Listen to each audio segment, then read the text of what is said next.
starts to hyperventilate. Hyperventilation is the trigger that could cause someone to have a seizure. At that time, he lost consciousness, I want to say 30 or 40 seconds. Being a mom, it seemed a lifetime. I've always been in the medical field, but I had never really gotten to treat people with epilepsy, was not really too aware of the condition until I got involved after my son had that seizure. And I got more educated and did more things for those people with epilepsy. Because it's very important. If you have the right resource, you'll be able to get what you need and be able to have less stress. When, like you were saying, your mother had the grandma seizures, what now are called tonic-clonic seizures.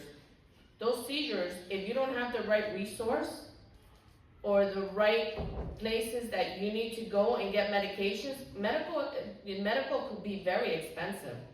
One of the biggest things I do is I go and train the school boards.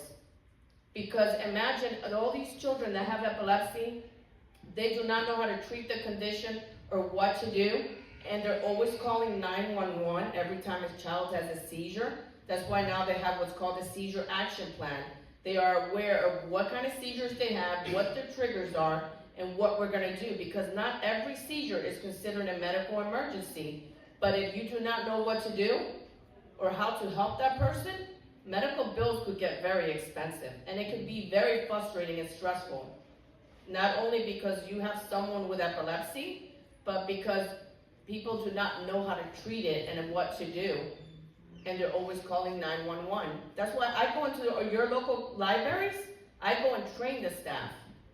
You'll see me doing it. I brought a helmet because one of my biggest things that I love doing is I got certified by the fire department, and I go into our local communities like your libraries, health fairs, churches, and I measure children and adults and give them away free helmets.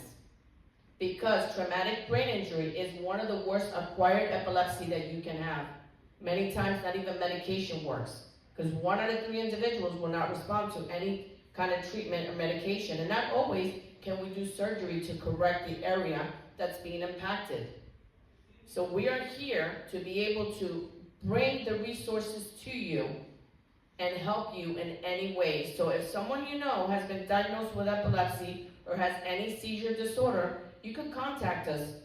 They're not alone. We are here to help them. We have support groups.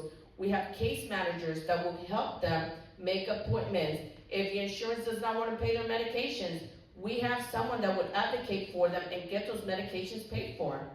And it's really good to know